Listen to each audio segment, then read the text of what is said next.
नमस्ते।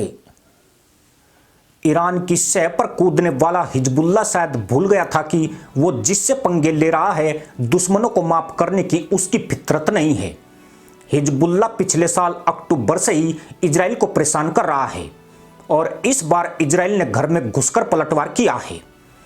इजराइल लंबे वक्त से चेतावनी दे रहा था कि अगर हिजबुल्लाह उस पर हमले करना जारी रखता है तो फिर लेबनान का भी गाजा जैसा हाल कर दिया जाएगा। लेकिन हिजबुल्लाह इजराइल को फ्लावर समझ रहा था, लेकिन जब मोसाद ने फायर लगाई तो पूरे लेबनान के साथ साथ पूरी दुनिया हैरान रह गई। इजराइल ने लेबनान के हिजबुल्लाह पर पेजर अटैक के बाद तोप और मिसाइलों से भीषण हमले शुरू कर दिए हैं, जिसके बाद क्षेत्र में बेहद ज्यादा तनाव हो गया है।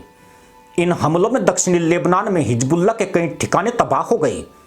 इसमें मजदल सेलम इलाके में हिजबुल्लाह का एक सैन्य ढांचा भी शामिल है, जहां आतंकवादियों को सक्रिय होते देखा गया था। मजदल सेलम इलाके में इजरायली वायुसेना के हमले के अलावा इजरायल डिफेंस फोर्सेज ने दक्षिणी लेबनान के अन्य 5 क्षेत्रों में हिजबुल्लाह के ढांचों पर हमला किया है। यह हमला पेजर अटैक के बाद हुआ है, जिसमें हजारों की संख्या में हिजबुल्लाह के लड़ाके घायल हुए हैं। मंगलवार दोपहर को हुए विस्फोट में अब तक 15 लोगों की मौत भी हो चुकी है। उसके बाद हुई बमबारी में कितने जिहादी उरों की खोज में भागे हैं, अभी इसके आंकड़े सामने नहीं आए हैं। बीते साल 7 अक्टूबर को हमास के हमले के बाद से इजराइल और हिजबुल्लाह के बीच लेबनान सीमा पर अक्सर गोलीबारी होती रही है, लेकिन यह हमले हिजबुल्लाह के लिए सबसे बड़े झटके हैं। इसका साफ मतलब यही है कि इजराइल ने लेबनान के हिजबुल्लाह के खिलाफ युद्ध का आगाज कर दिया है, यानी अब हिजबुल्लाह का विनाश होना तय है। हिजबुल्लाह को लक्ष्य करके किए गए हमलों पर ईरान बुरी तरह से इजराइल के खिलाफ आग बबूला हो गया है। इस हमले में ईरान के राजदूत की एक आंख चली गई है, जबकि दूसरी आंख को काफी नुकसान पहुंचा है। मोसाद और इजरायली सेना के इस भयानक और अप्रत्याशित हमले ने ईरान से लेकर हिजबुल्लाह तक को हिलाकर रख दिया है। ईरान ने अब इजराइल पर असुर संहार का आरोप लगाया है। बताया जा रहा है कि पेजर ब्लास्ट में 500 लोगों की आंख खराब हो गई है। ईरान के राजदूत के हाथ और चेहरे पर भी चोट लगी है। उन्हें तेहरान ले जाया जा रहा है ताकि बेहतर इलाज किया जा सके। इजराइल के उत्तरी इलाके में हालात बहुत तनावपूर्ण हो गए हैं। इजराइल की सेना अब लेबनान पर जमीनी हमला बोलने की तैयारी कर रही है। हिजबुल्लाह ने माना है कि इजराइल की सेना तकनीकी और खुफिया जानकारी के मामले में ज्यादा दक्ष है और इसी वजह से उसने यह पेजर बम का ऑपरेशन अंजाम दिया है।